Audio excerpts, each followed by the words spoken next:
Good afternoon, it's Nina here at Smyrny71. I've been asked a couple of times about my roast pepper and tomato soup, so I thought I'd do a quick video to show you how it's made. Basically, we have a selection of peppers here, a courgette, and a couple of garlic cloves, which I've just crushed and peeled. I haven't chopped them. About a teaspoon of olive oil, which I have rubbed into the peppers and into the courgettes, and that is just about to go underneath the grill. Next, I'm browning off some onion in a pan. I've just used one medium-sized red onion, but you can use whatever onion you would like. And then we are adding 1 tin of chopped tomatoes, cheap as chips, a teaspoon of bouillon, or you can use a veggie stock cube, it's entirely up to you. Some chilli flakes, just to give it a little bit of heat, or you can use some mild chilli powder. Again, it's entirely up to you and how much heat you want in there, but I would start with a little, and if you want some more, add some afterwards. And then I will just add a splash of balsamic vinegar as well. It's not essential, but it just gives the soup a slightly richer flavour, and again it is just a splash, so if you need to measure it, measure out maybe a teaspoon, a little bit more, have a taste and see how it goes. Okay, so here are our now beautifully roasted peppers and courgettes. As you can see, the skin on the peppers has really blistered and char grilled, and that is what gives them such a wonderful depth of flavour when you put them into the soup. So those have been grilling for probably around about 15 to 20 minutes. Just keep a weather eye on it. And then meanwhile, in the pan here, the onion and tomatoes and balsamic vinegar and the stock have reduced somewhat, so it's quite a thick tomato sauce-like consistency.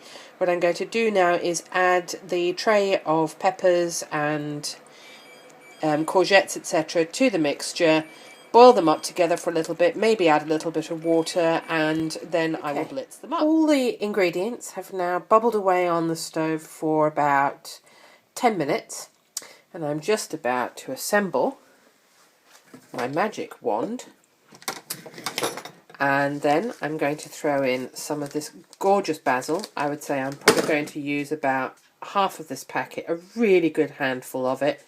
And then I'm going to whiz up the soup, check it for flavour, and then we should be good to go.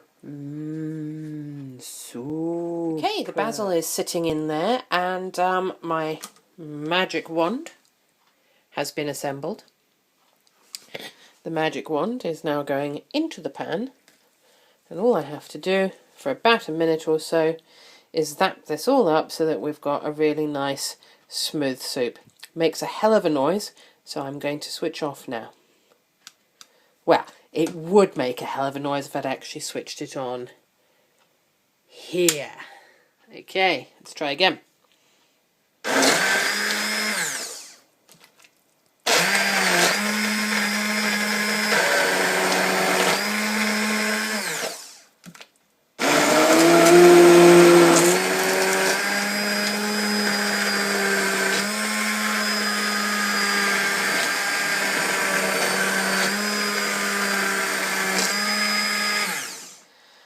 Okay, I can tell that this is going to be quite thick, but what I'm not going to do is add water now. I will add some water after I have zapped this all down, because it can be quite spattery and go all over the place.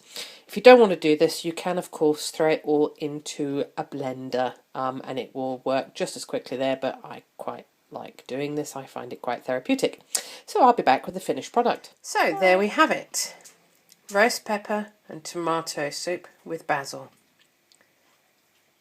Not too thick, not too thin, and absolutely delicious, with a gorgeous cheesy bread roll sliced in half with some butter. Nom.